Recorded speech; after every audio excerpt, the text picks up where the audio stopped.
Good morning. We're going to go ahead and get started. It is so great to see all of you out there. After months of coordinating and emailing, it's great just to see real people in front of me, so welcome. Before we get too far into the program, I do want to take care of a few logistics. So, you should have all picked up a name tag out front. Everyone's looking good.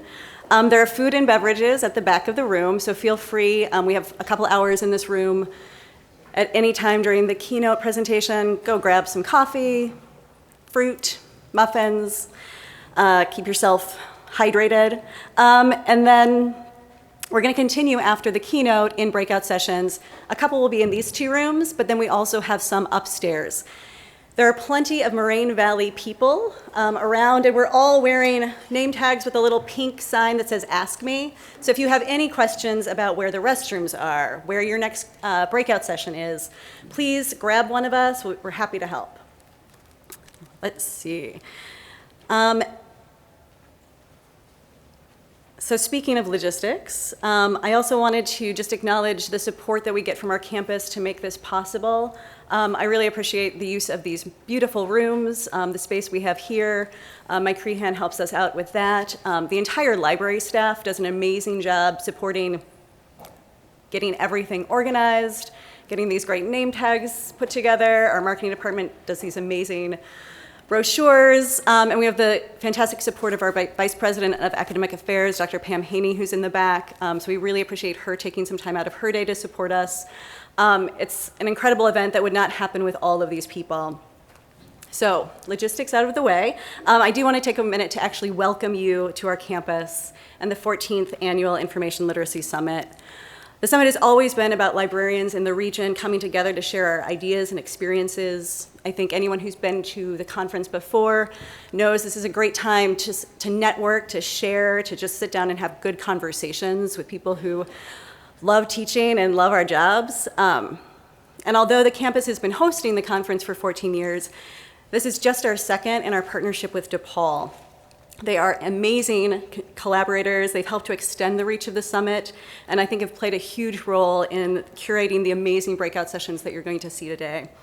I also want to recognize Scott Walter, the University Librarian at DePaul, for his support, and just let you all know that he is running for ACRL president, and we appreciate him taking some time also from his busy schedule to join us here today. So thanks, Scott. I hope you all enjoy the day as much as I will. We'd love to hear what you think. So in addition to the program brochures that you have, there is a little slip of paper in there. It's a short survey. At the end of the day, if you'll leave that with us so that we can hear what you have to say about the summit, it really does help us make improvements, changes for next year. So we'd appreciate that. And then, of course, if you leave here today and have additional ideas, please feel free to email me or any of the summit coordinators. Also, don't want to forget, please tweet or Facebook or Instagram your experiences today. On the back, you'll see that we've got our hashtag ILSummit, and like our Facebook page. And without any further ado, we'll get right to our incredible keynote presentation. Heather Jagman, who is the coordinator of reference instruction and academic engagement at DePaul, is going to introduce them. Thanks. Thanks, and I'm so excited to be here as part of DePaul and be able to introduce our wonderful speakers. Our speakers today are really the galvanizing force behind the exploration and development of the threshold concepts for information literacy, beginning in 2009 with a presentation at LOEX, and then 2011 in Portal Journal. So definitely check those out if you haven't seen those. I'm sure you're all familiar with them by now. But they are here today to share the theories behind the threshold concepts with us, since after all, as they note, the threshold concepts are themselves a threshold concept. So they are transformative, integrative, irreversible, bounded, troublesome, And most importantly, as they note, they are going to take us time to traverse. With ACRL's shift towards more conceptual teaching in the new framework for information literacy, our profession needs to take time to deeply understand what this kind of teaching and learning is all about. For more details on the threshold concepts and their Delphi study and how they're exploring them, you should check out their website, which is ilthresholdconcepts.com. Certainly Googling threshold concepts information literacy, you're going to find that right away if you don't remember ilthresholdconcepts.com. There's also more information about them, but I'll just tell you briefly that Amy Hofer is reference and instruction librarian and an assistant professor at Portland State University, and she's out in Portland, Oregon. Sylvia Liu is reference and social media librarian and assistant professor at LaGuardia Community College, which is a CUNY institution, and she came here today from Brooklyn. And Lori Townsend is the Learning Services Coordinator for the University Libraries at the University of New Mexico in Albuquerque. So we are thrilled to be able to bring them here together today to present to us here out in the Chicagoland area. Thank you so much.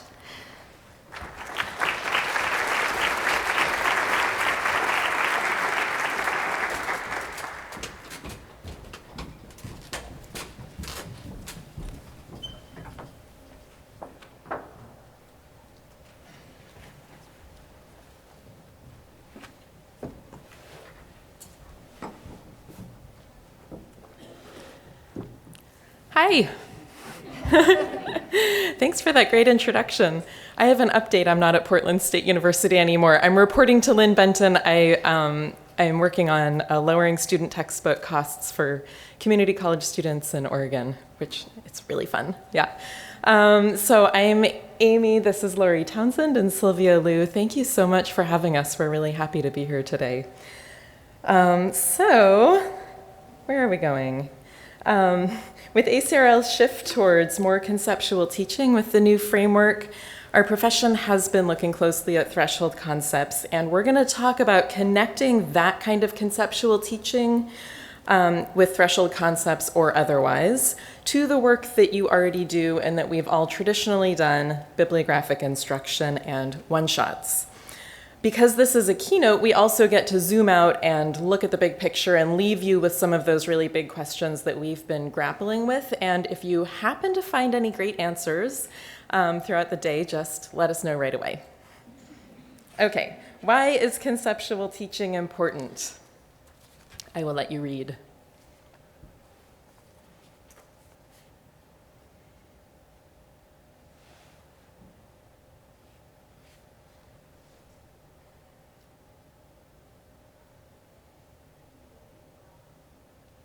Everybody okay? Okay, so this is a quote from Wiggins and McTeague, the Understanding by Design authors. Threshold concepts are one way of getting at the core concepts that Wiggins and McTeague talk about. And this way of seeing our content stands in contrast to viewing information literacy as a set of skills to master. But when we're talking about conceptual teaching and learning, you might think that this is just a way of making our content seem fancier and more complex than it actually is. And it's true that what we teach students is straightforward and relatively easy when we're doing bibliographic instruction. Students are getting what they need. They're getting a basic understanding of library research. But the landscape has changed, and information no longer lives mostly in the library. It's out there. It's roaming the wilds of the internet. So, self-published novels are sitting next to authoritative blog entries from the New York Times, or you've got Nature sitting right next to a journal that's completely produced by a pharmaceutical company, right? There's just tons of examples. And in this environment, how can a novice learner distinguish between the good and the bad, or even the relevant and the irrelevant?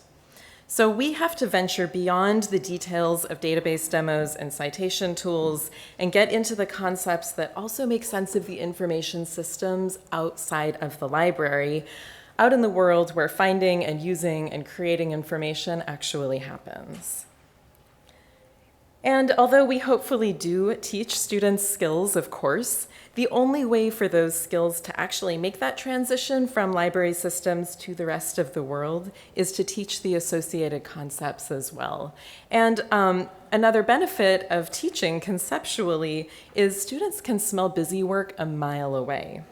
So I'm glad that everybody seems to agree with that one. So when we teach skills, we really need to be grounded in the underlying big idea so that we can explain exactly why the student needs to practice that procedural stuff.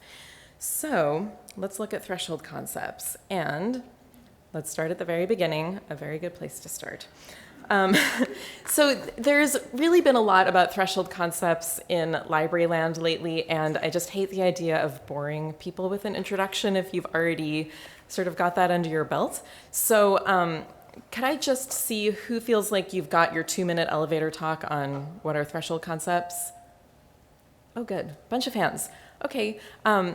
Let's spend 2 minutes at your table, turn to your neighbor, and talk about threshold concepts. You can use your handout. You can use this handy quote here. I know it's early in the morning and I'm asking you to talk, but so let's just kind of get a conversation going, and then we'll come back and do questions. So I've not tried this before, but I wanted to see if we could get like 5 questions in a row, just to kind of see what's happening in the room and see what the questions are. So we're going to have our helpers with microphones for the benefit of the people that are streaming this talk. Maybe there's 1 or 2 of them.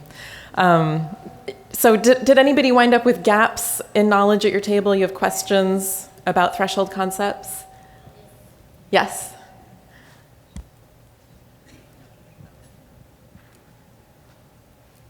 Oh, I didn't realize that was going to be a mic coming to me.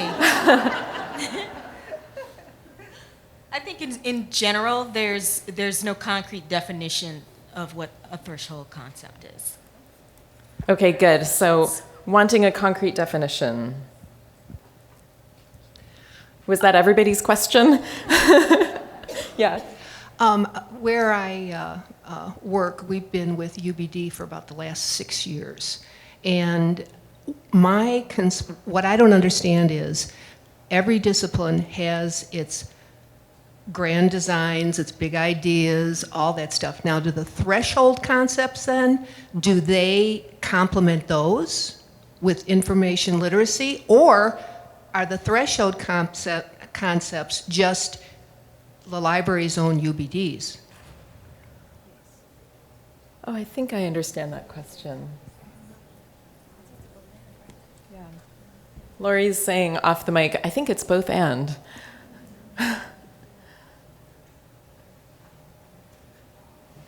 Other questions? Yeah. We just wanted at this table some examples of threshold concepts. Oh, good. Okay. That's on the back of the handout, right? Yeah. We had various experience with discussing them at this table, but because we're writing a new curriculum for a sophomore class, 3 of us who work at Aquinas and Grand Rapids have been looking at them more deeply, and they're pretty heady. I said they kind of broke my brain, but I like them. I think I see where we're going, but I need explanation, practical realities, those kinds of things, you know, how to translate these sort of deeper concepts. And I see where we're going because we're in a very different world than we were 13, 15 years ago. But how does it work? And that's one of the reasons why I came today. So. Good.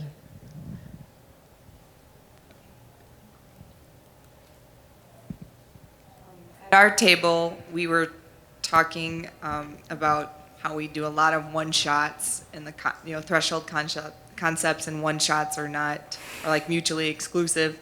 And so we were discussing like scaffolding and different ways to approach faculty in order to encourage threshold concept and building on. Okay. One more in the back.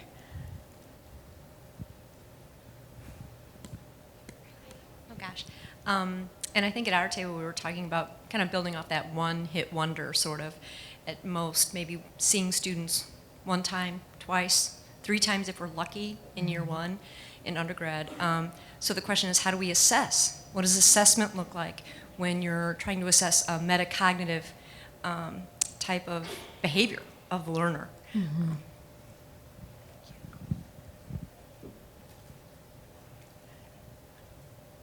Okay, good. So thank you so much for participating first thing.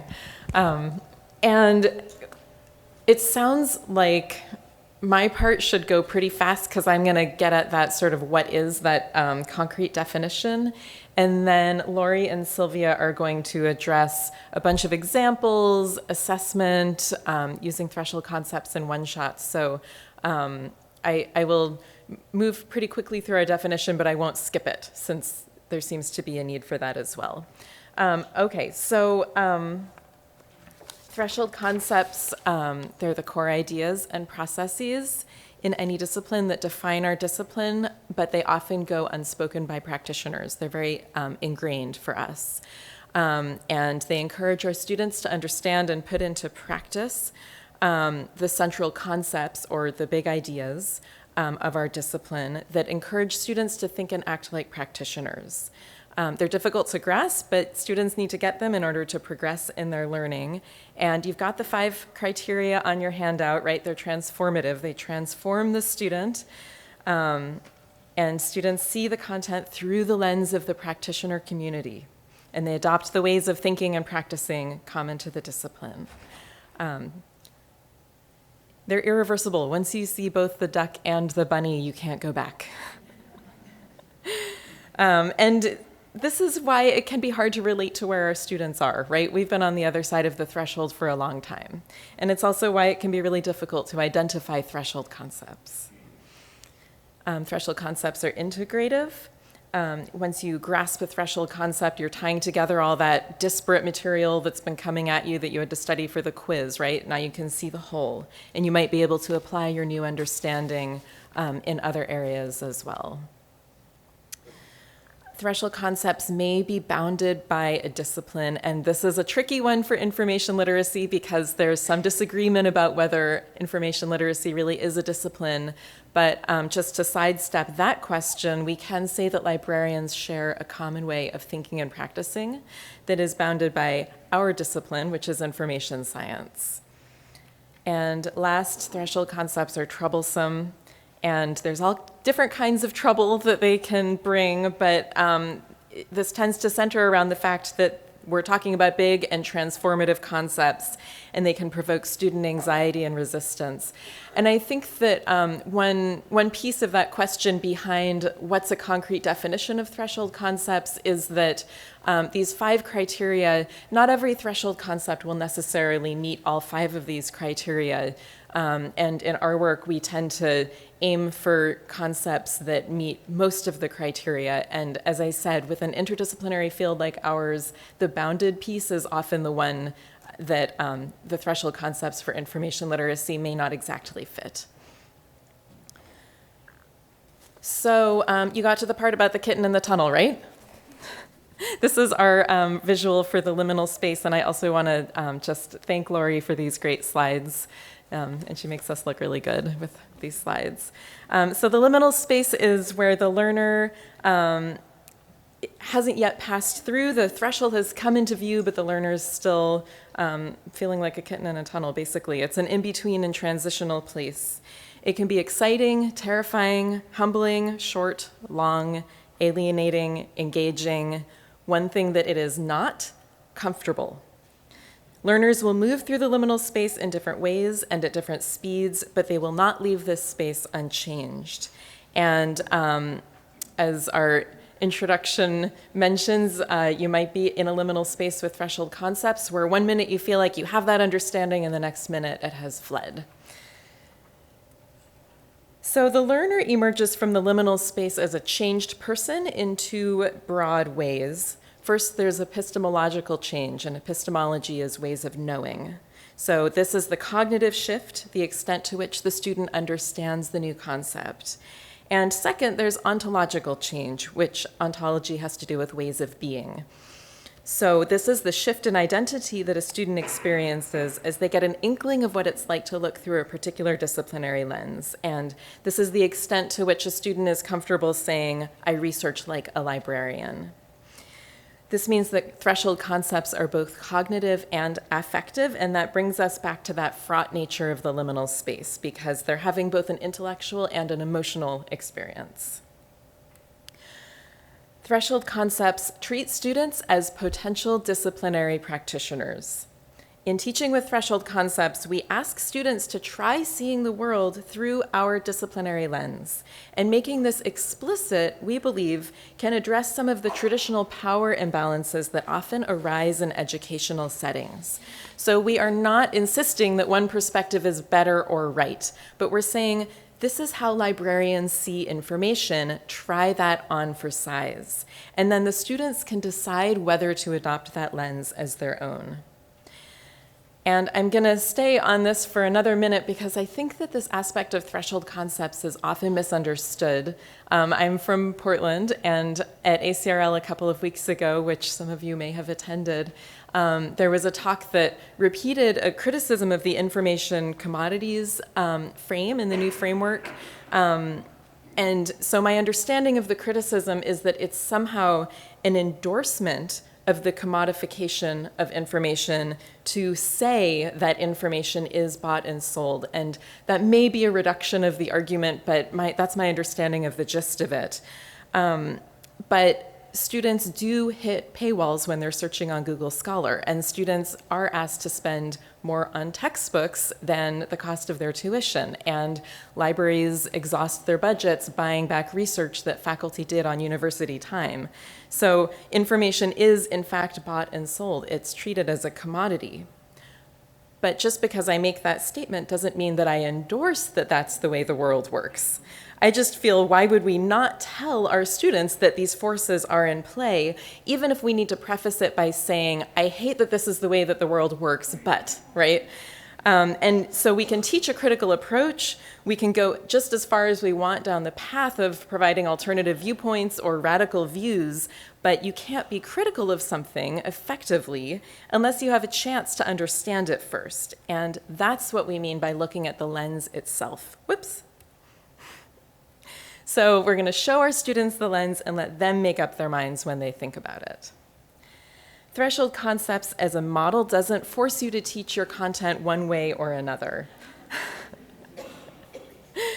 They don't force you to agree with all the implications of the lens. What they do is acknowledge that there is a lens at all. And if we're going to make our students into little librarians, and that is, we're going to help them become information literate, we should be able to articulate what that means. For us, our group of co-authors has mostly worked with students who are first generation, minorities, non-traditional students, community college students, and we're also informed in various ways by personal experiences that are out of the presumed norm of being a straight white man in academia. So based on all of that background, our stance is that threshold concepts should be used to encourage students to engage critically with the content that we teach in order to assist them in defying structural expectations. So, what are the threshold concepts for information literacy? And if you turn your handout over, you will see the list that we have compiled from our Delphi study. And this list is not exhaustive. The goal of the Delphi study was to identify threshold concepts for information literacy, big ideas that meet all or most of the criteria that Meyer and Land set forth.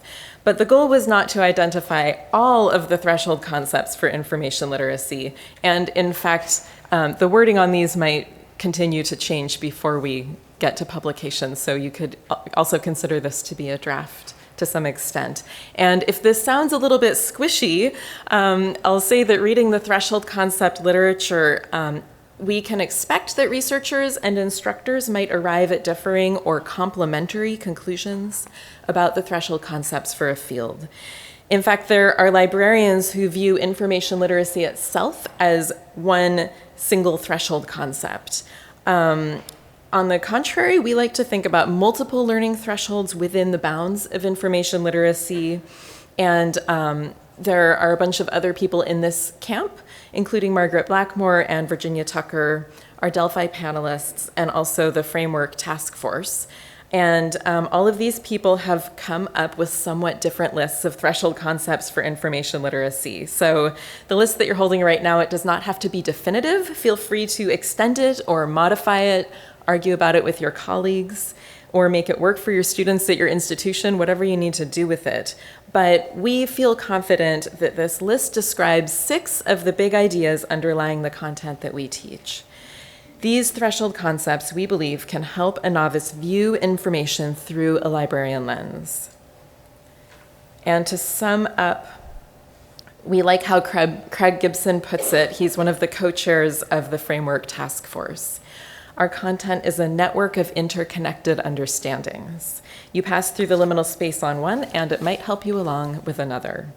And that is to say, this is very complex and integrative material. You can't necessarily teach it in a step-by-step linear fashion, but students often get stuck in the liminal space because such complexity is difficult, yet dumbing it down or simplifying it doesn't help them move across the threshold.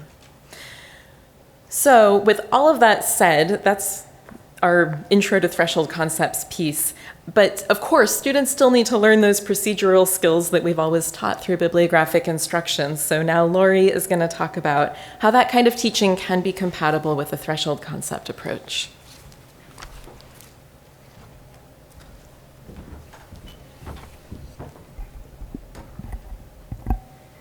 If I'm oh, yes, you can hear me. Can you hear me? Okay. So I'm going to talk a little bit about what I call the rules of the game. Sylvia and I were just talking the other day about the joys of effective bibliographic instruction. And we gave some examples, and mine was this history of mass media class. I'm the communication and journalism librarian, and it's usually a very successful class. I start with a poll everywhere, which if you don't know what that is, Sylvia's going to talk about it, where I ask them about their research questions, gets them talking, even if it's just on their computers, and then we talk a little bit about primary and secondary sources, so there's a little bit of conceptual learning going on, but then I jump straight into database demos for like 25 minutes. And this sounds, I suppose, terrible by the threshold concepts criteria, but it's always successful. And it's successful because I'm giving the students exactly what they need, right when they need it. It's stuff you can't find on Google, right? So they're looking for historic newspapers, and they have really cool topics, things like comparing the coverage of Jackie Robinson in the black press compared to the mainstream press, right? Or advertising in early Super Bowls, that kind of thing. So bibliographic instruction for the win, right? It's awesome when it works. So I want to talk about this kind of skills-focused instruction and why I think it's so useful. Sylvia is going to come in with a lot of really cool examples, but I want to talk about how threshold concepts can make this even better. So I don't know if you all saw this study, but I've been almost carrying it around with me to every meeting I go to because I thought it was so amazing. College and research libraries, Jean Marie Cook, she studied 12 years of data, 15,000 students, concerning a library credit course that students can choose to take as a part of their core requirements. And what did she find? Something good. Students who choose to take the library course graduated at almost double the rates, right? Oh my gosh. Now, she is very careful. This is a correlational study.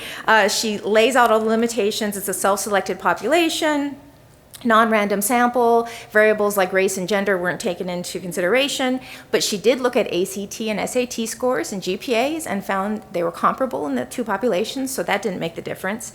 And for me, this is direct evidence of the value of what we do. And I'm pretty sure, I've looked at the syllabus because I asked her for it, that this is based on the standards. This course was designed, it's a credit course based on the standards. So we have definitely seen success teaching with the standards. There's no doubt about that. I think we can get even further with threshold concepts. So what I think a lot of library courses do is they teach the rules of the academic game. And this is much like those transitional courses that are offered by the student services or the tutoring centers that help students with study skills and exams taking skills. When we teach students how to use the library, we're teaching them how to think about the intellectual rules of the game. We're giving them a chance to see how academia is organized. Libraries house the products of academia, some knowledge, and seeing how that's organized can help them understand how the university works, what it expects of them, what its purpose is. So otherwise, they are kind of expected to pick this up in passing.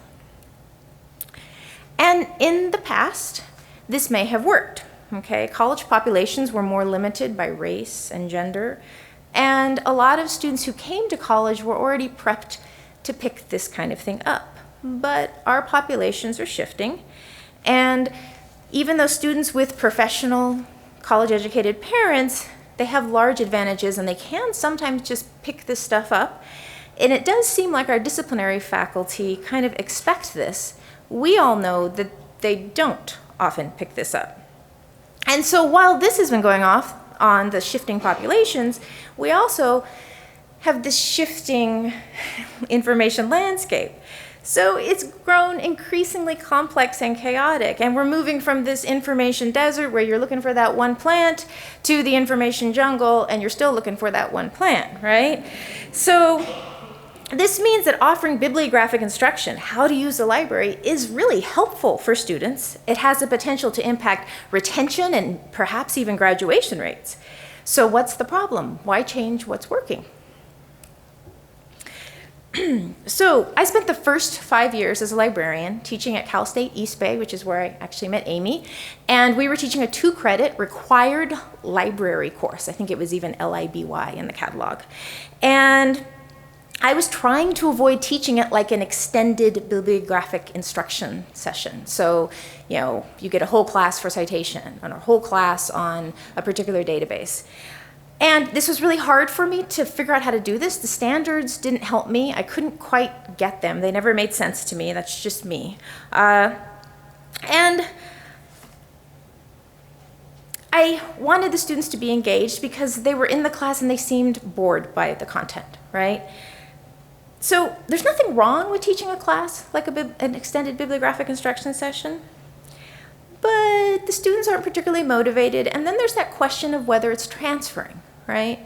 Because we're not going to the library for information anymore, we really need to make sure that our content is able to make it from the classroom out into the real world, whether the real world is work or personal.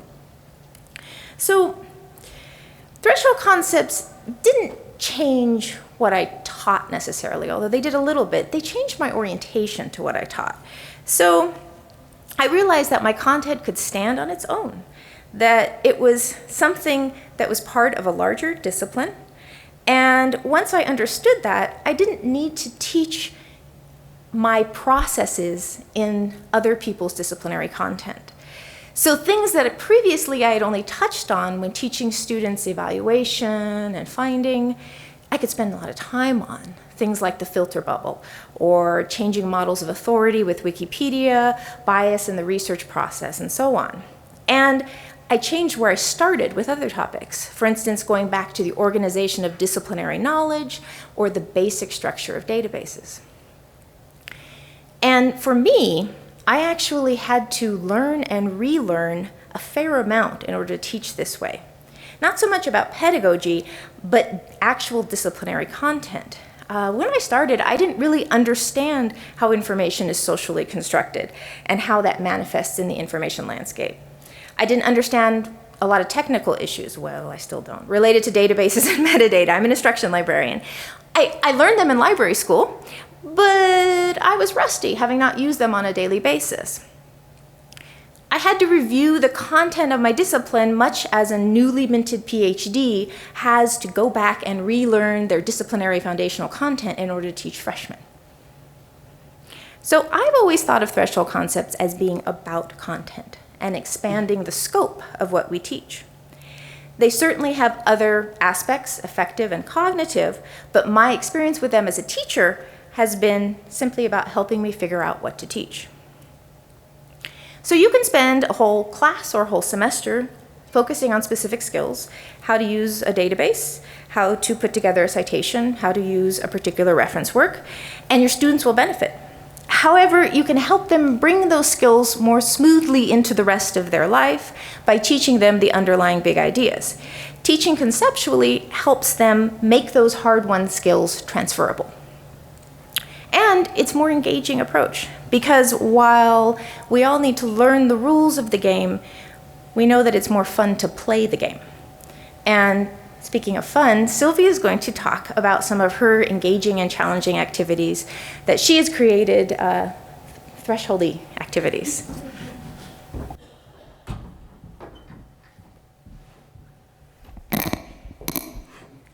Okay, so while students can't cross a threshold in an hour, conceptual teaching absolutely still has a place in the one-shot session. It's not perfect for every class because, as Lori just shared, some classes benefit from that more traditional approach. I'm going to offer some examples, though, of how I have used the threshold concepts approach to change my own teaching. To start, I want to take a closer look at the format threshold concept, and I'll give you some time to read it.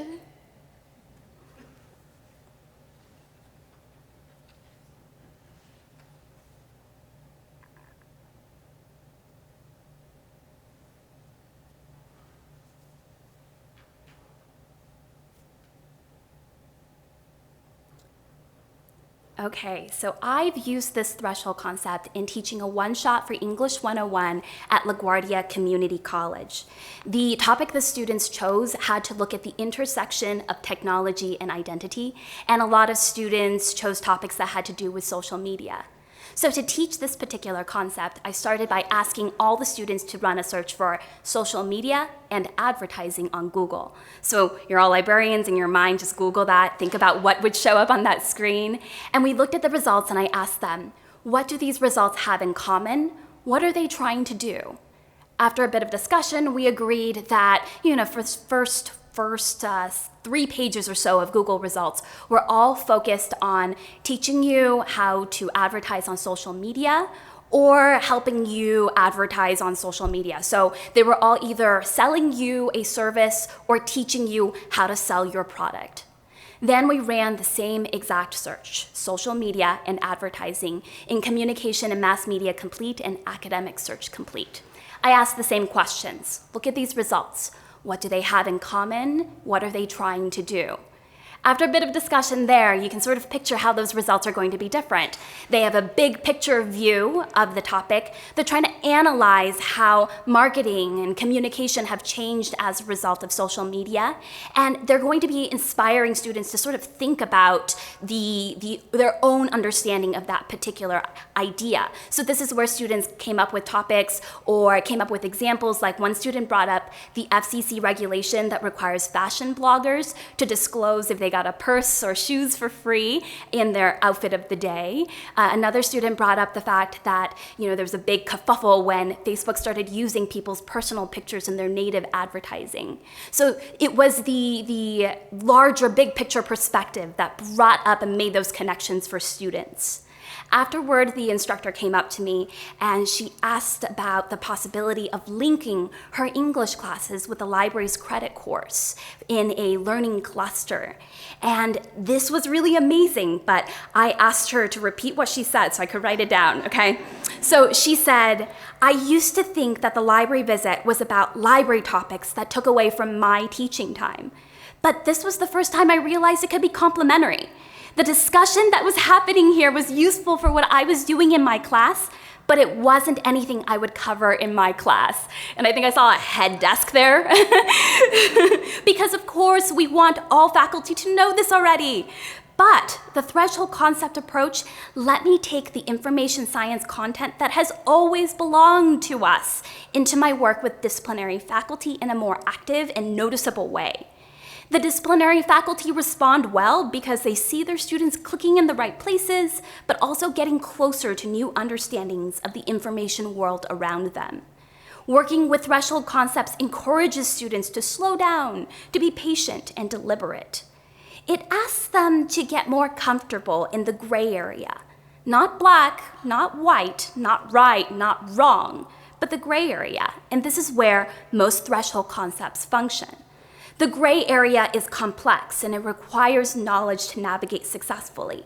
But it's in this gray fuzzy area that students advance their own understandings.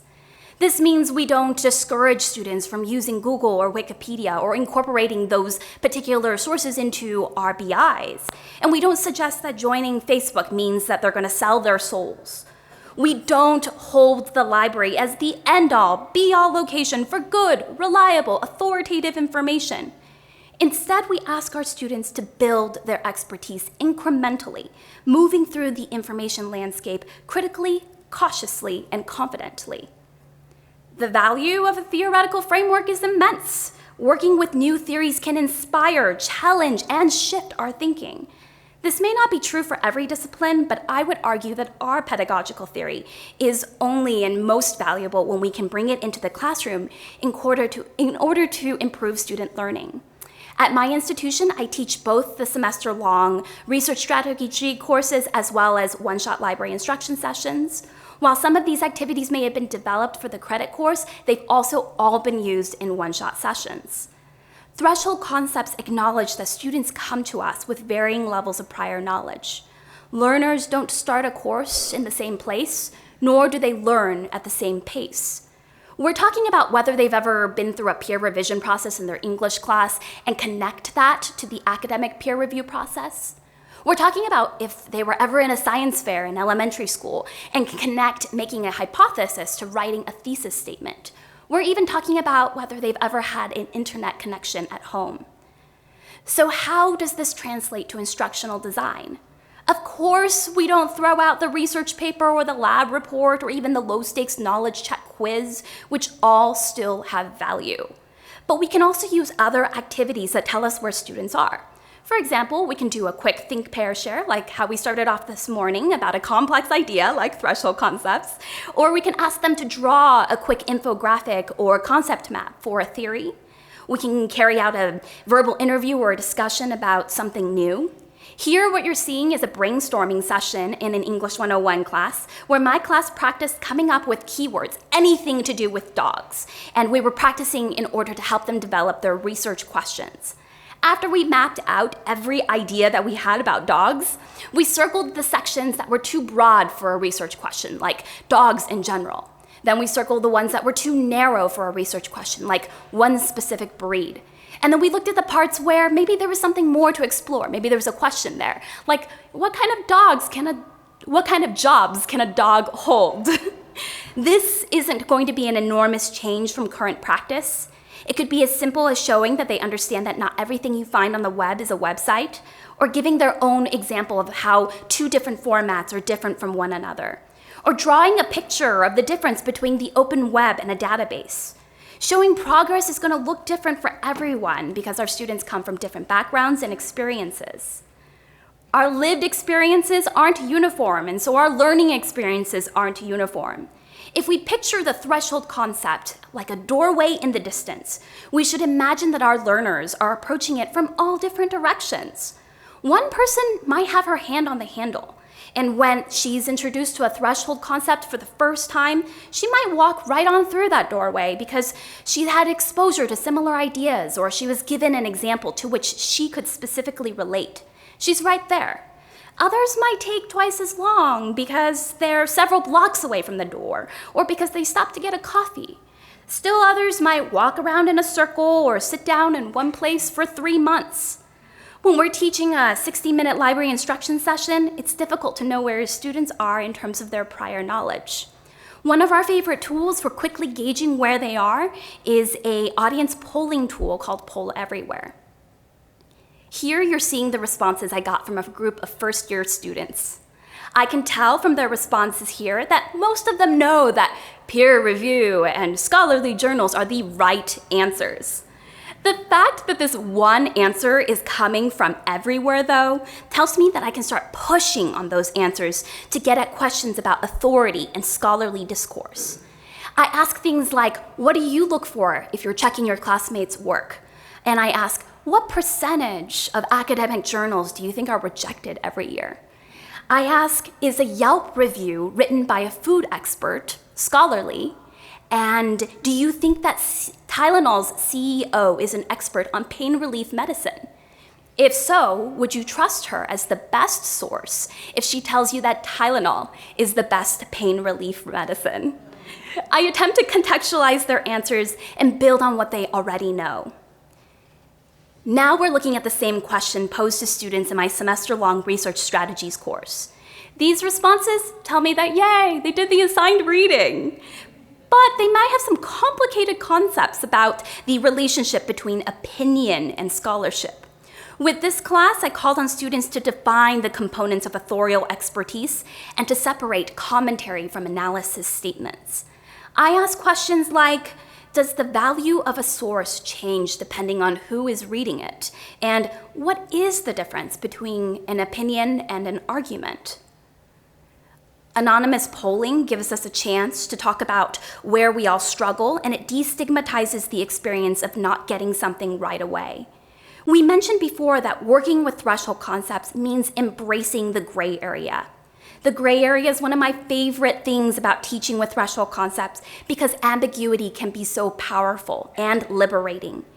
Ambiguity means letting go of those right and wrong answers to embrace, it depends, so what? How are you going to use this, and what are you trying to prove?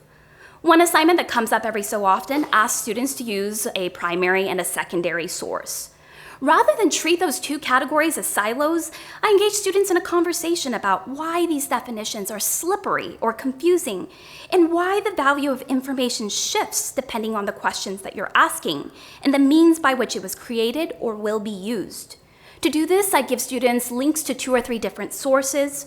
Recently, I linked to a Victorian conduct guide for gentlemen, an interactive New York Times article about an avalanche, and a clip from The Daily Show on the night of the 2008 election. After giving students some time to look through the sources, I asked them to vote. Is this a primary source, a secondary source, or both? Unsurprisingly, the results are mixed. These responses lead into a discussion, though, about context and function. The conduct guide quotes from many sources, so it's secondary, but it was published in the 1800s, so it does tell us something authentic and different about Victorian standards for propriety. We look at the Jon Stewart clip, and we see that when he quotes from Fox News or CNN, it's like what we're doing in a research paper, and that's what secondary sources do. But if we're using the clip in 2008 versus in 2014, that function changes.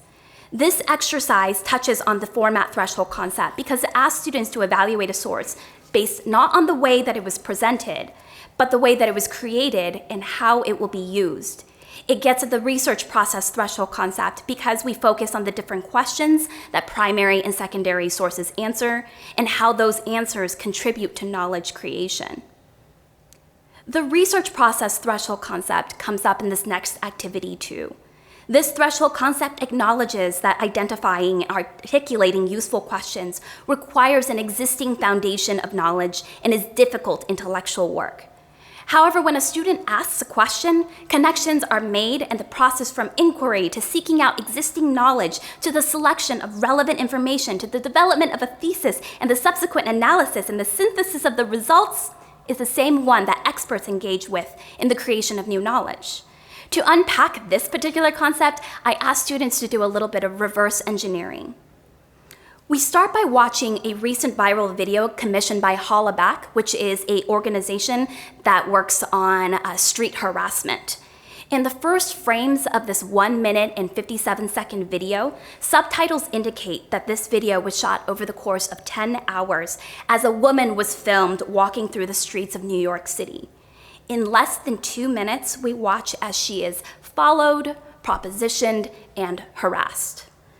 After the video ends, I ask students 2 questions. The first one is, what do you think the makers of this video used as their research question? And here are some of their answers.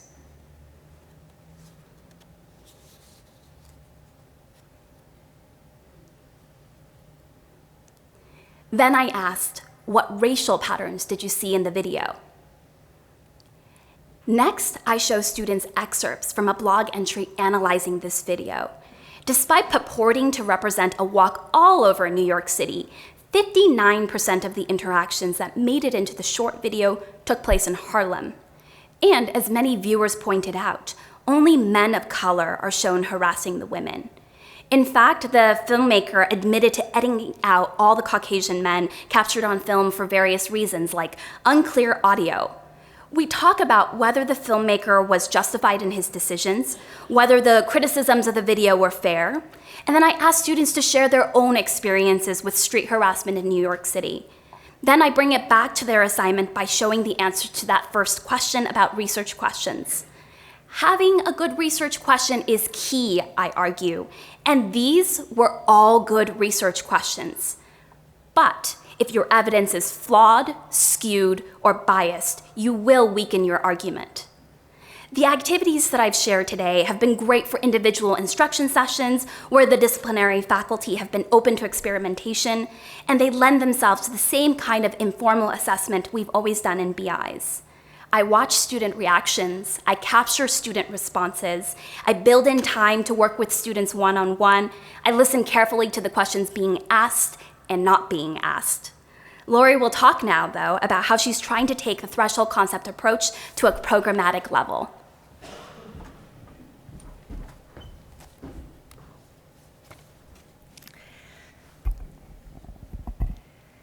So for a number of reasons, including an attempt to bring some threshold concepts goodness into our instruction program, we flipped first-year instruction this year.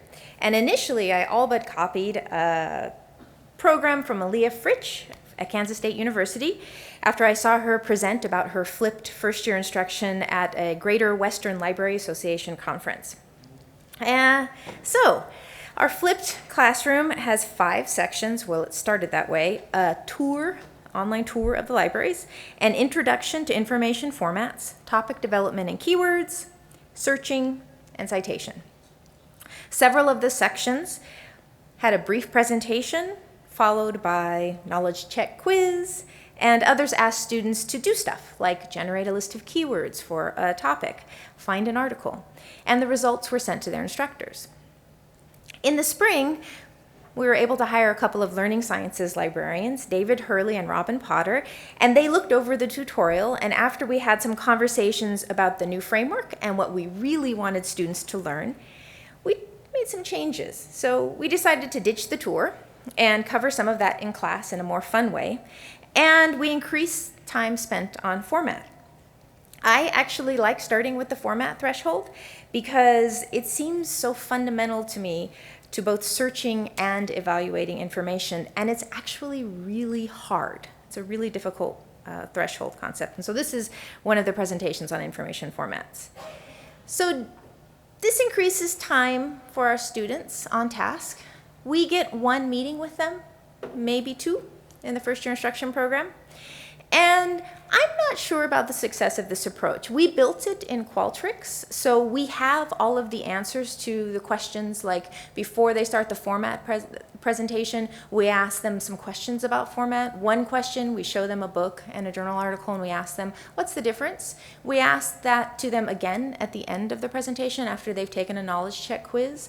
So we're looking at that data. We did it in Qualtrics, and we're going to make some evaluations. We're talking to the English program about potentially mixing things up, changing things a little bit.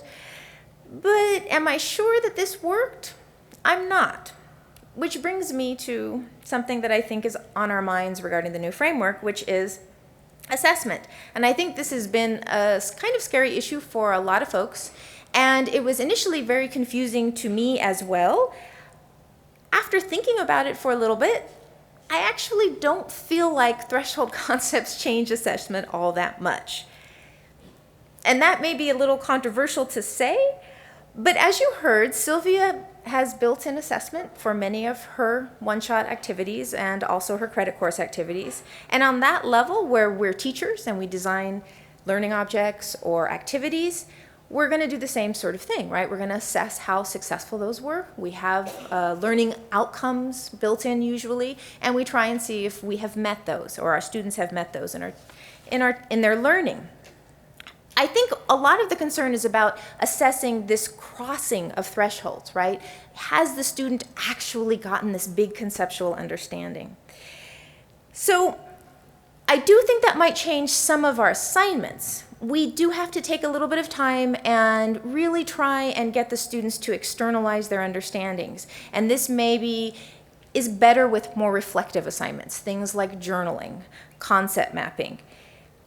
We want them to be able to communicate a nuanced understanding of a complex idea to us, right? So I think that a little bit more flexible assessment can help that. We give them a chance to really express themselves, and we challenge them with difficult questions like the kind that Sylvia asks. However, we still have to teach all of those processes and facts that threshold concepts bring together for students. If we don't teach that, then the threshold concept really has nothing to work with. Threshold concepts are integrative. They integrate all of these understandings that are coming to a student. That's the idea, at least. So we need to keep teaching all of that good stuff, the stuff that we do in bibliographic instruction, the stuff that we do in online tutorials. And the idea is that our framing changes a little bit. And really, at the programmatic level, that's where I see threshold concepts coming into play. So I think the key is to take a second look at your student learning objectives and think about what you might want to add or delete. So we still want to assess what students can do, right? That's still our goal. And I think when most of us use the standards, we did customize it for the local context. It felt easier because they gave us a list of learning outcomes, and maybe if we were kind of feeling in a rush, we could pick a few and kind of call it a day. That being said, I think most of us already have learning outcomes or learning objectives written, and we can look at those and figure out where they fit into the framework, and then maybe add some that address things in a little bit more comprehensive way, look at those big ideas, and maybe delete a few that don't seem quite as relevant or don't maybe push students toward the threshold as much. And I'm going to show you some work we're doing at UNM. This is super drafty, very much in process. Curriculum mapping. So we are trying to map our program, right? We're trying to map it according to threshold concepts and by level. And I feel like just flashing these by you so you can't read them that fast, but I'm going to spend a little bit of time on it. So this is like almost brainstorm level, but we're in process. So this is one way of organizing. And these are not really quite outcomes yet. They're more like topics. Some of them are outcomes. And we have an instruction working group. It's made up of folks who understand threshold concepts, understand the new framework, have worked with them. There's 5 of us. And we went through and thought, well, what do we want our students to know at every level? And we work with a lot of high school students, so we really wanted to have sort of some basic goals for us, our instruction program, to work towards. And then lower division, upper division, and graduate. And we're actually going to add a category for professional, and then the graduate maybe might shift to more like PhD level. And you can see that we broke it down to searching and finding, choosing, evaluating, and using, which I think are pretty common categories. And so we've got some things. Some of them are shorthand for things like IKEA research. That's a shorthand for something. Platonic databases don't really exist. They're just the ideal database. So there's stuff like that. But you can see that up at the top, we've got threshold concepts sort of listed, like where we think they might reside, okay? Now, this is a different way of organizing it, by threshold concept or by frame. But you can see, if you looked at it closely enough, the topics don't change, okay? The learning outcomes aren't changing. They're the same. We've just reorganized it so we kind of understand how things are fitting together using the thresholds. And when we did this, it actually revealed some things that we'd left out when we first looked at it this way, because this is actually how we brainstormed it, because I think this is how we're used to thinking of things, right? This is very process oriented. So we brainstormed it by those 3 categories, and then when we went here and went, oh, maybe we need to go back and add in something about the filter bubble, because actually that's really important, and it didn't really come out in our using, even though it should have. So this is what I think threshold concepts and the new frames are most valuable for, is this sense of where your whole instruction program is going. That being said, I still use them when I'm teaching a course. I still use them when I'm preparing for a one-shot. But I think this kind of assessment isn't really that different from what we're already doing. Now, you may disagree with me on that. And this is a work in progress. We've got a fair ways to go on this, but it's giving us a chance to rethink what we're doing in our instruction classes. And what we're hoping is that our liaison librarians will be able to take these maps and use them for their disciplines, so they can actually make these more specific for disciplinary content. And in fact, the suggestion to add a professional program was made by our business librarian, who looked at this and said, well, you know, business students aren't the same as the graduate students who aren't necessarily looking to do original research, right? They're interested in very practical outcomes. So this brings me to a point that I want to make pretty strongly. I don't think threshold concepts can be taught in one-shots. I think we can approach them. I think that they can reframe how we teach one-shots, and I think all of the things that Sylvia showed us are excellent examples of activities that bring a student closer to the threshold and maybe push them a little bit over it. But I think we need more time. Threshold concepts take time to cross. 50 minutes may not even be enough time to bring a threshold into view. It may not even get the learners into the liminal space, partially to some extent because I think we all admit that some of our learners come in pretty resistant to what we have to teach because they think they already know it, right? So I think we're subject matter experts with big ideas. I think that if we want to communicate those big ideas to students, we need to advocate for more time with them. We're working on developing credit courses. We've already got an upper division credit course at UNM. We're working on developing a lower division credit course. UNM has a history of credit courses in the library. We have the support of our associate dean for this. I know not everybody has that similar situation that is so amenable to credit course development. But I think we need that kind of time in order to get students across these thresholds. And a lot of what I've heard lately about the framework has been encouraging us to take incremental steps and to recognize what we're already doing. And I agree with this approach. I agree that a lot of us are already teaching a ton of conceptual content, even with just one-shots. And especially if you've been teaching for a while and you're a really good teacher, you can definitely get a lot done in 50 minutes or an hour and 15 minutes. But in order to really get students across the threshold, I think we need to be ambitious and advocate for more time with them.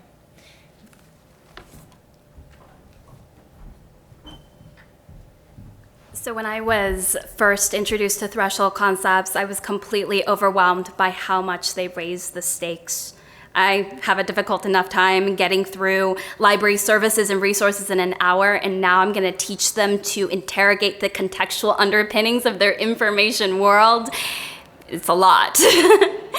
As I worked with the theory, though, I found out that working with threshold concepts is less about trying to teach 6 complex concepts in one class and more about shifting my priorities.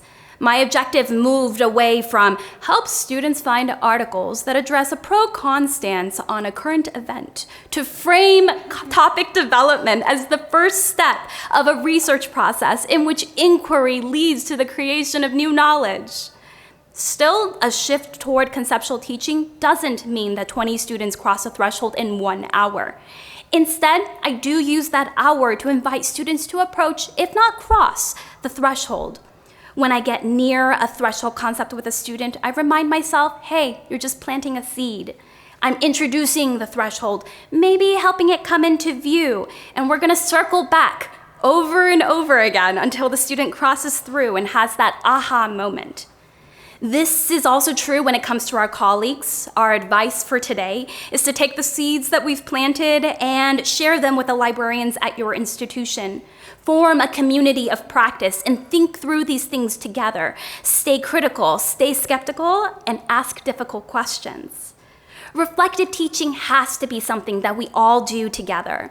Our particular group of co-authors is proof that it can be done across institutions with very different academic missions. We do believe, though, that there is a ton of room here for everybody, and we invite everyone in this room to join us as co-investigators as we continue to develop this emerging theory. Thank you.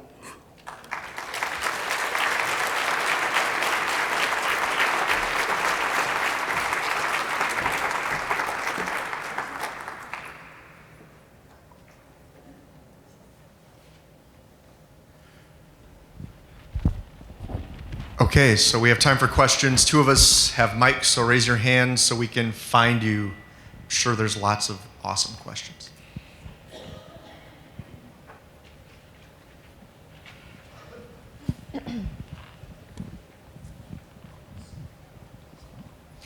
Thank you. This was really helpful and wonderful to get your three views into threshold concepts. It was very, very useful. My question actually is a little bit specific. We also teach a credit course at my institution. It's a 1 credit, 6 weeks of content course, and it's constantly being held up as the thing that will get cut if we lose people. And the reason being given for that is that it's not scalable, because we do a fabulous job of teaching up to 16 students per semester, and we're at a Big 10 university. So how do you, I guess my question, I think that the activities that you do, Sylvia, with your students are amazing. I'm curious about how many students are these activities for, and how would you maybe suggest if we're under pressure to scale up our instruction and we want to preserve these credit courses, how do we do that and still maintain the quality of interaction that seems to be so necessary for students to learn these concepts? So I think Lori can talk about the scaling part, but I teach anywhere between 15 to 20 one-shot sessions, and so there's approximately 16 to 20 students in my credit course, and they're sort of my experimental lab, right? So I'll come up with something for a particular session, and then I'll start taking it into my one-shot sessions. Each one of those one-shot sessions, maybe between 20 to 30 students, so I'm reaching a good population every semester. But as I've been doing this, and as I make little presentations in the greater New York City area, and at my own institution, I'm making these adaptable. I'm sure that you can see what I'm doing and think, I could do that. I can find that YouTube video. I will do exactly that. And so I like to think, I'm doing that sort of mind-meldy little librarian death glare out to everyone here. And so the reach is expanding, and it's definitely doable. But I know, Lori, scale. Yes. Right. This actually goes back to an argument or disagreement that I have with my boss, because he likes to talk about reach, and I like to talk about depth.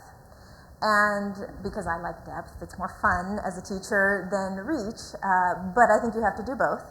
And I think that the most important thing to make sure that you can keep credit courses sustainable is to get paid for them. That is what you need. You have to get the money.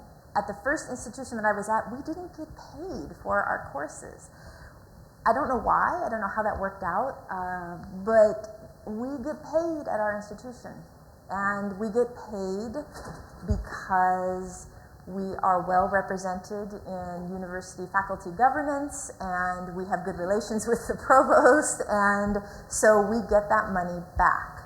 And when you get the money for the courses that you teach, then administrators don't have as much of a problem with it, because it's self-sustaining, and you can hire adjuncts to do it if your permanent faculty don't have time, or your permanent librarians, we're faculty. And I think that is probably the biggest single factor, to my mind, in talking to an administrator. As far as scaling, like flipping, that's what we're trying, right? We're trying to scale it up. I don't know how successful that's been. I was willing to try it, and I have a formats presentation that is about 20 minutes, which is, I guess, 10 minutes longer than any online video should be. And there's all kinds of, maybe even 18, according to some people, minutes longer. I think some people say it's like 2 minutes tops. But I think that it's a really hard argument to make if you're not getting paid. And I don't know if you are. I don't know what your context is. And I also think that you have to have folks who are passionate about teaching, and you probably do. I think most librarians are. You have to have some really good advocates there for you. Just not enough of them. Well, and I think that's because we had a whole series of credit courses at UNM. Well, not we, it was before I was there. And apparently they got jettisoned because at the time they weren't getting paid, and a bunch of the librarians didn't like teaching them. Right. And I can jump in about scalability. In Portland, we have a library school. We have an Emporia outpost in Portland, and the director is really good at sending us interns. So when I taught a credit course at PSU, I was able to get 2 sections of 40 students each because I had very well developed rubrics, and I basically didn't have to do any grading anymore. That was something that my interns did, and they were fantastic. And this is partly coming out of my experience.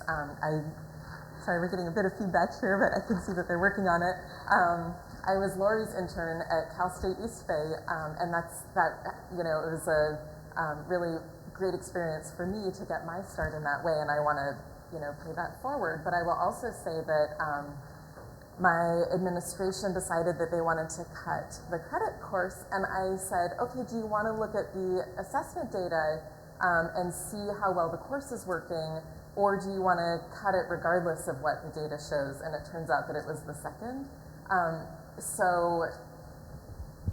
Because I missed teaching in a credit course setting, I went ahead and started teaching out of load, and even though I'm not at the PSU library anymore, I'm still an adjunct in the School of Business.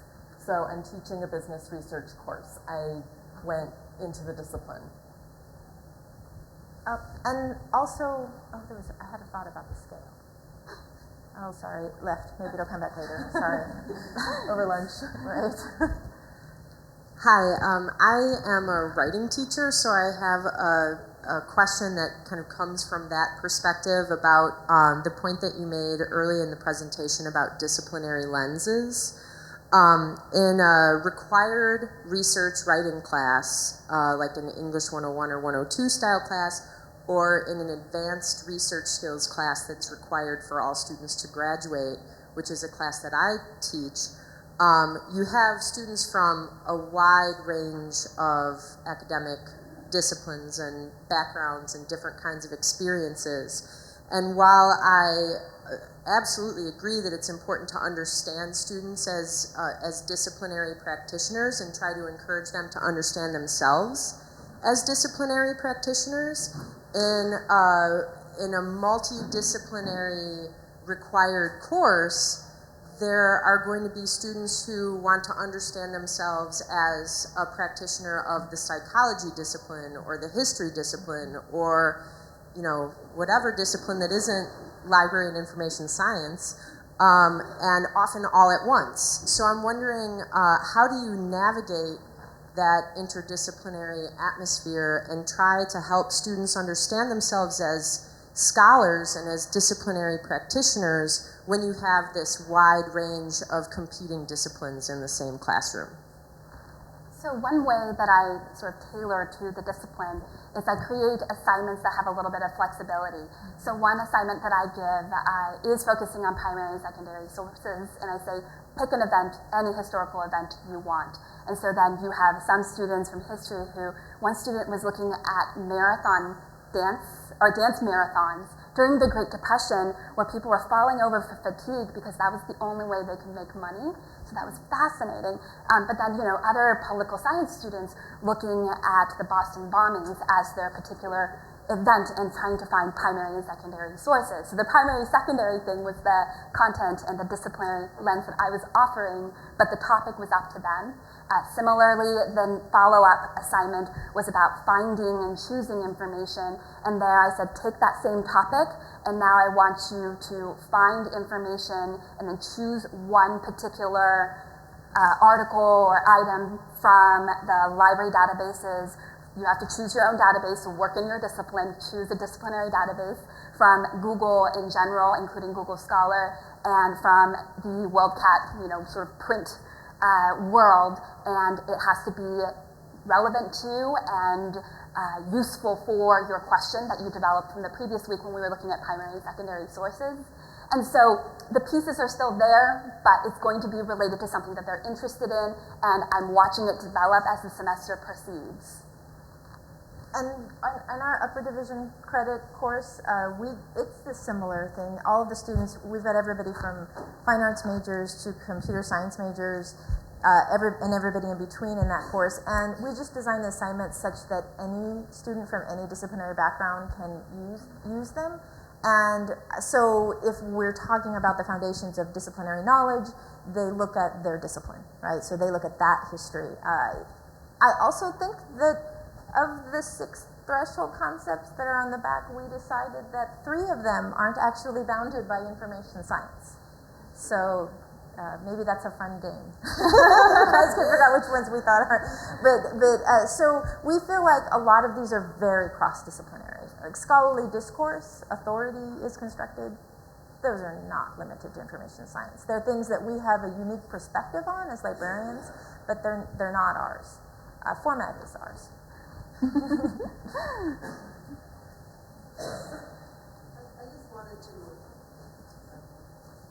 I just wanted to follow up and say I think that was an excellent question, and I think that that's something that librarians struggle with a lot, and actually sit in a unique position to bridge some of those things. And I think one of the challenges undergraduates have is they have to traverse disciplines in their courses so much, and nobody is ever making some of this explicit to them that this is how our discipline sees it, as opposed to this is how it is, so. Thank you, that's very well put. We have a situation where information literacy is one of our general ed standards for the college, and so they're asking us to review that as a general education in light of these new changes with the threshold, and I'm wondering if you can speak to that. They have outcomes. The old standards worked great in that format with each of the different general education standards, and these are a lot more complicated to try and bring the college as a whole and the faculty across the threshold of thresholds. If you can speak to that.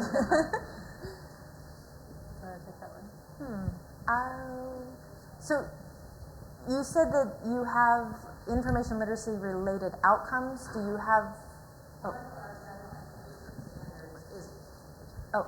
One of our general education standards is information literacy, and so we've used the past standards worked real great with the one for technology and for all the different ones, but now we're being asked to sort of bring these new thresholds and still meet that other assessment format for. Well, I think I haven't actually had to do any of that work, so I'm just speculating. But I do think that you could probably use a lot of the old standards outcomes. I don't see why you wouldn't be able to. I think that you might find that you need to add some things that help address a sort of more comprehensive view of information landscape and that includes the threshold concepts framing. But I don't necessarily think that changes all that much. When we were working on the Delphi study, I actually went through and looked at the standards and took out all of the, what are they, performance indicators or learning outcomes, but all of the little, and I did this giant concept map. I have a picture of it, but I destroyed it after I did it. It was a terrible exercise. And some people have done this. There's this online. I think, who was it, Lauren Wallace? Somebody recently did that, where they mapped it, the threshold concepts, the old standards.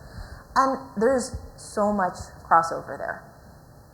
There's a few shifts, definitely in understanding, that I think help make the concepts help make it a little bit easier to adjust for the current information landscape, right? So the standards were kind of based in 2000 and now we're in 2015 and things have shifted a lot. They've changed a lot. And so the concepts connect that. So when we look at format, for instance, digital networked information has become so prevalent that the whole issue of format has become a big mess. It's very difficult for students and they don't know that they don't know it.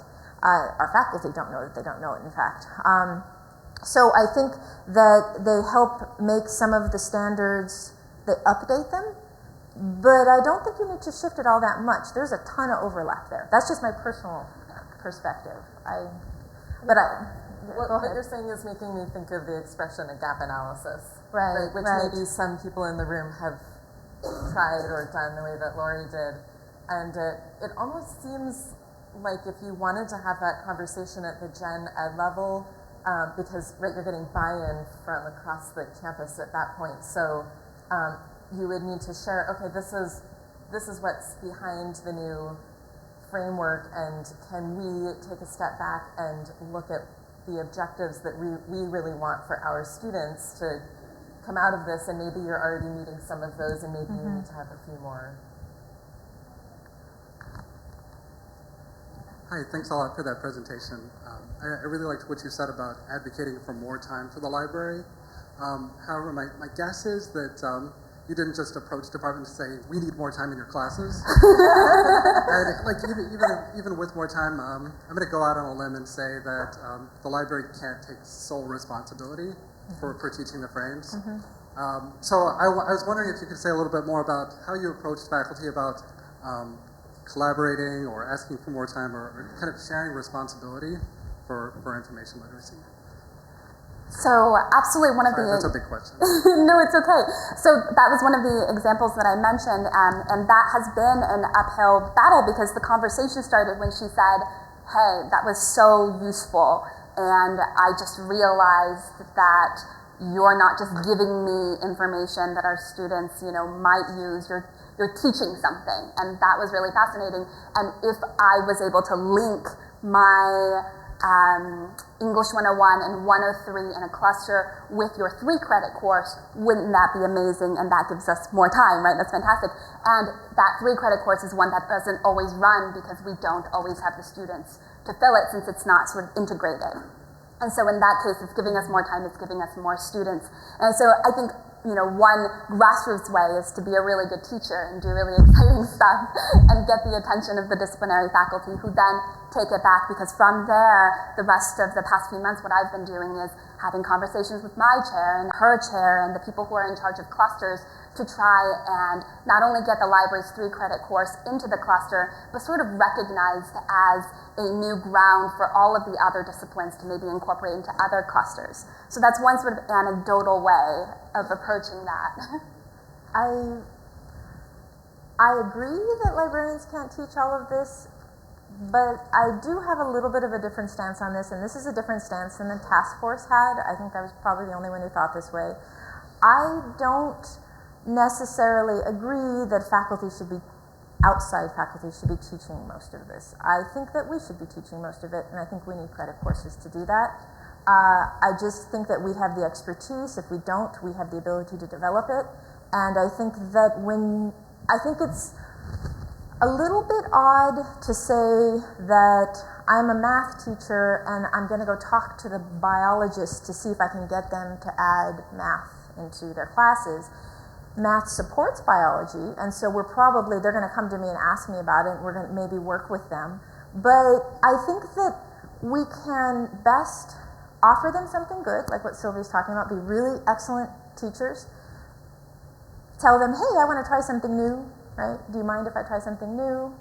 Demonstrate that you can deliver, that you can really teach the students something, and then they're more willing to work with you a little bit. So in terms of like developing that one shot, but I actually see the best path forward for my institution, and personally, is making a credit course and then trying to sell the heck out of it and get it into the core curriculum.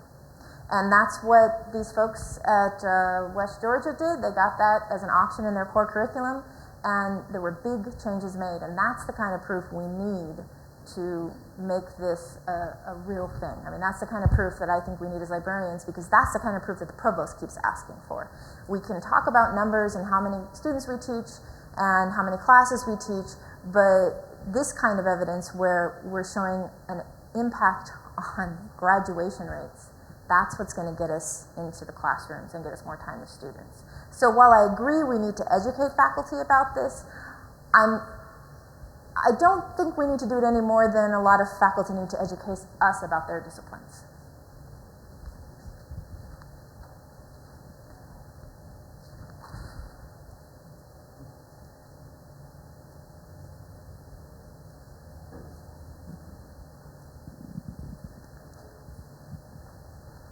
So I thank you for that. I think that's an interesting approach. What happens when you approach those faculty and they say, no, you can't do something new. I want my, there was the little sort of joke at the end about, I'm going to teach pro-con subject searching. That's what our faculty want. How do we convince them that that's no longer viable? How do we get them through the threshold? Do you have any suggestions? I'm serious. I mean, that's what we're going to be facing. We have all three of our librarians here today, and I think what we're going to be faced with is we have maybe one handful of faculty we can go to and say, this is great. But the majority of our instruction is not with that handful of faculty.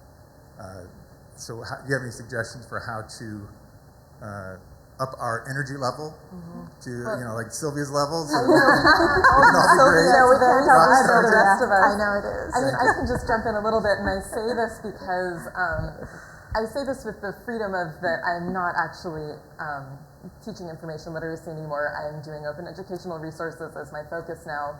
And it's so much easier because you can get instant buy-in for textbook cost reduction. You don't have to convince anybody that that's a thing before you get started.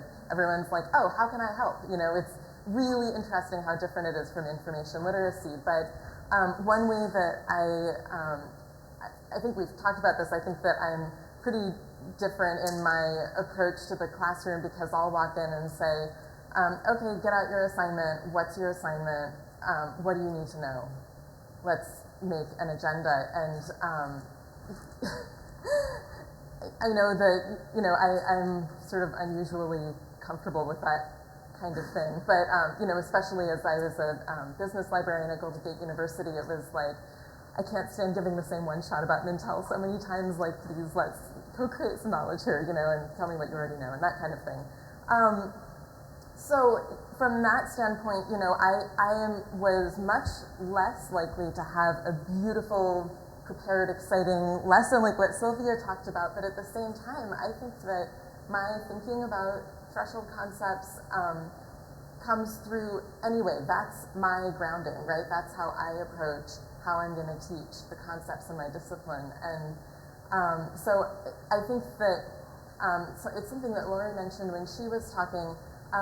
It's not necessarily always going to be part of what you do with students. It's not necessarily always going to be part of the conversation with faculty, but it helps us become better teachers just to think about teaching and learning and to think about pedagogy very deeply.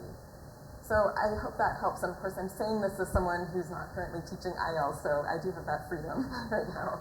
So I will also answer that question by saying I do pro-con stance arguments and.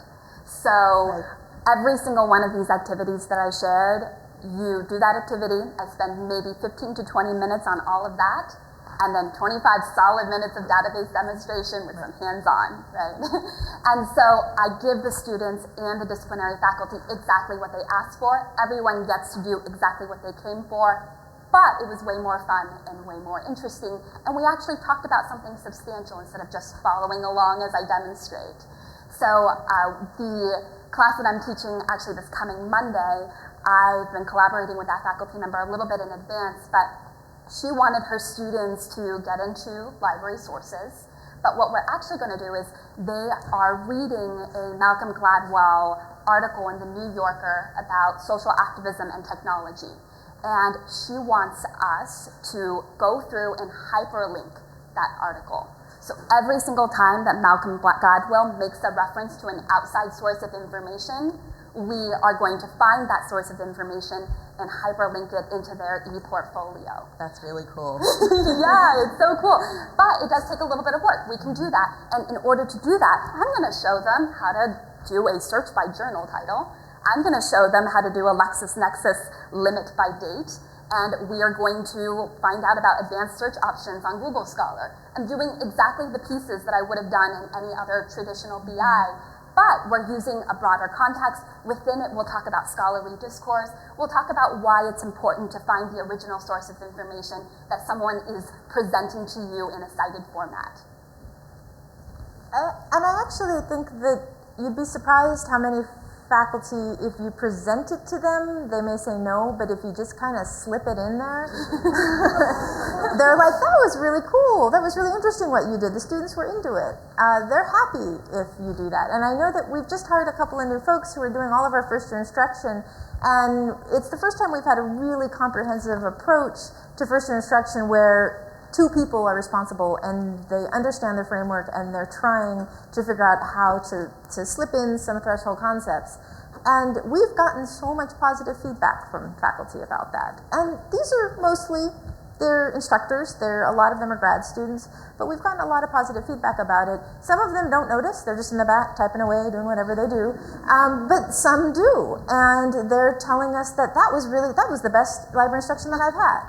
And no, we can't all be Sylvia, but I think that you're surprised by the positive reaction because people do respond to quality.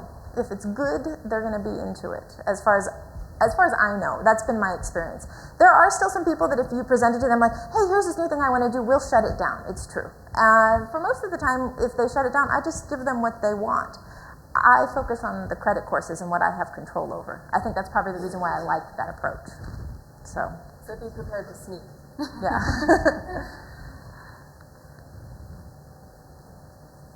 Other questions?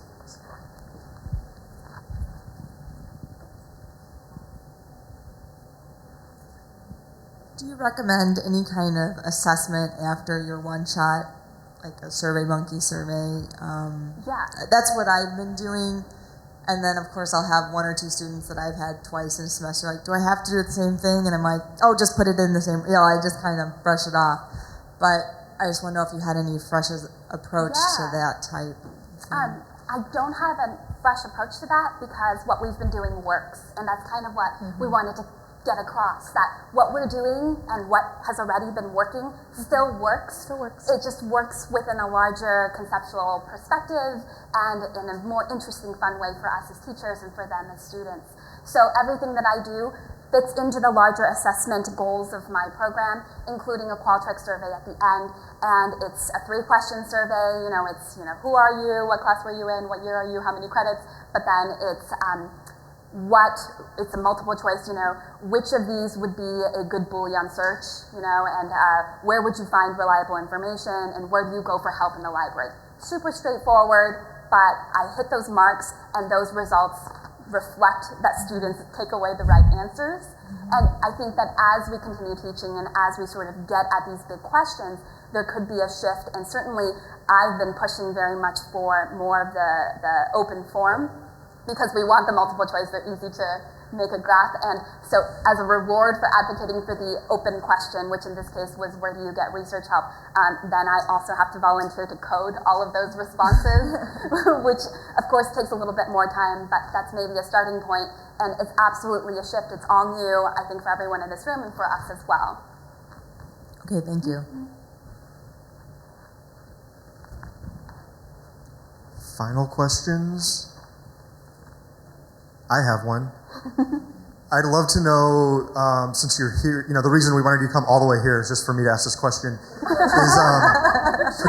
You mentioned this a little, but could you delineate? I'd really like to know how you view the difference between your work and then the work of the task force in the framework, because I know, because I've talked to Lori, that they're not the same thing, but everyone may not recognize that.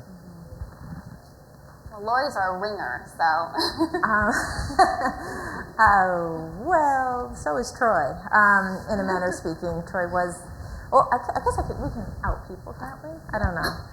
Anyway, so Troy was on the task force, and the Delphi study came up with these threshold concepts, and the Delphi study was anywhere between 12 and 18 people in any given round, giving feedback on a set of proposed threshold concepts. It started out with our proposed ones, but then I think by the second round we had like 40-some proposed threshold concepts. And so it is directly from that. That's what those concepts that you see there are directly from the Delphi study. The task force was given a very early round, and there were task force members who were part of the Delphi study, so they were already aware that this was going on, and they had the descriptions. They were given, was it the first round of, maybe?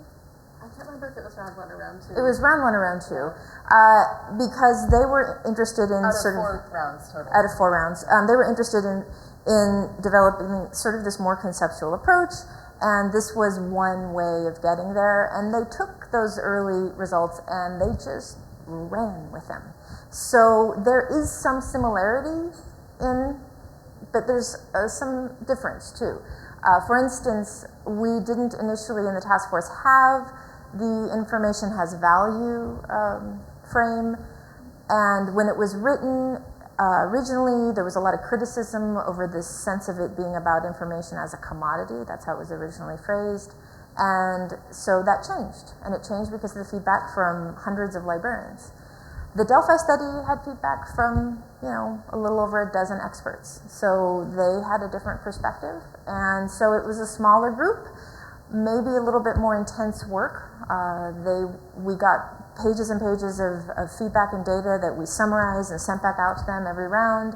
So they were really thinking about it. They'd all done reading about threshold concepts, and these were all people who published and been in leadership positions in information literacy. So there definitely are some differences there. It's not the same thing. I will admit that there's a lot of crossover, and for my program at my institution, I use our threshold concepts, but the frames are great. And I'll just add to that taking a little bit of a step back, from the first time that we presented on threshold concepts, we had a series of slides that were really hard on the standards. Right. Kind of taking them apart based on a critique that Wiggins and McTeague had published. And there was a special issue of communications and information literacy where we wrote about sort of the problems that we saw with the standards and how we thought that a conceptual approach like threshold concepts should be included in the revision.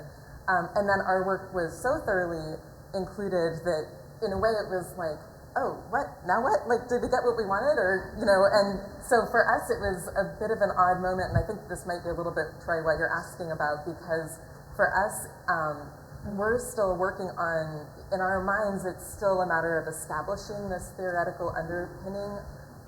So when we talked about, okay, what's the next step in our research process, we did a huge amount of brainstorming.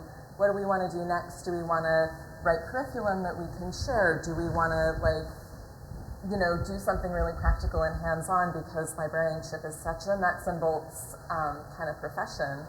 And we really talked it through and decided, no, the theory, we don't feel settled yet with the theoretical piece, and a Delphi study should be our next step, and that's what we've been working on for a couple of years now. We're slow, but we're slow. We're going to publish it eventually. It will happen, but okay, that's a good. So when we were first presenting about this, we were presenting in the smallest rooms at any conference we went to about 10 or 15 people who were interested in theory, and we had always the question, how can I use this? How can I apply it?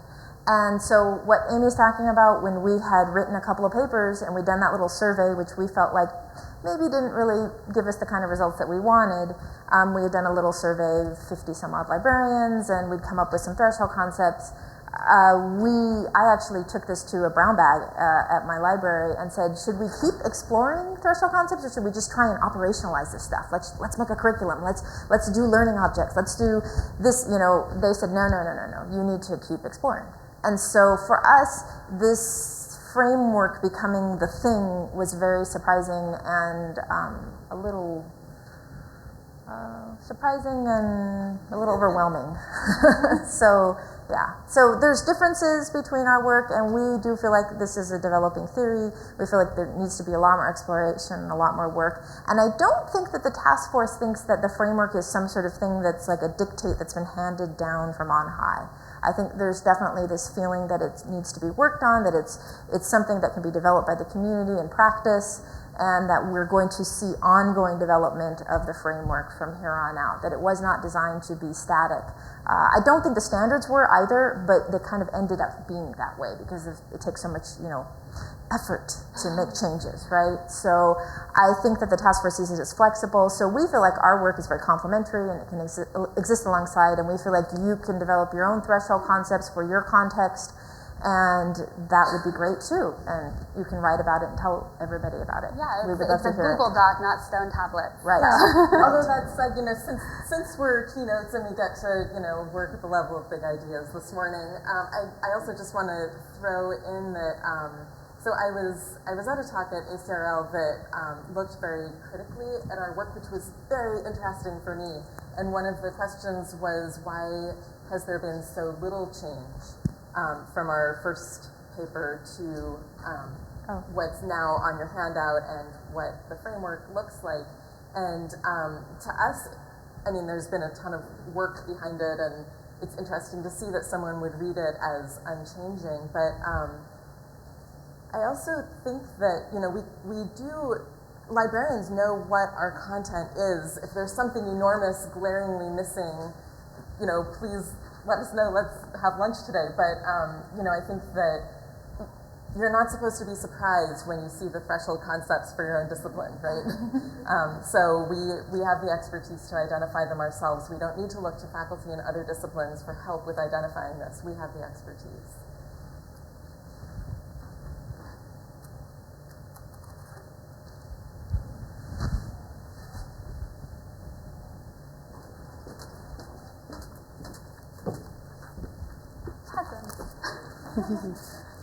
Hi, well, I'm Jen Schwartz from DePaul, one of the coordinators of the summit today, and I just want to extend our incredible thanks to our keynote speakers today, Lori Townsend, Amy Hofer, Sylvia Liu. Thank you so much. Thank you. For being so informative and engaging. Thanks for coming, for not charging a fee, and for enduring the horrific weather yesterday, getting here. We really appreciate it. And I think we all have learned a lot, and we'll be able to bring back lots of new ideas with us to our own institutions. And we have just a small token of our appreciation to give to you today, so thank you so much. Thank you. Thank you for having us. Thank you. We really enjoyed ourselves. Thank you. It's so nice. Thank you. That's wonderful. So at 11, we will be going to our breakout sessions. The locations are located on the first page of the program, so take a look at that. If you have any questions or trouble locating anything, find someone with the pink tag, and they can point you in the right direction. Thanks again.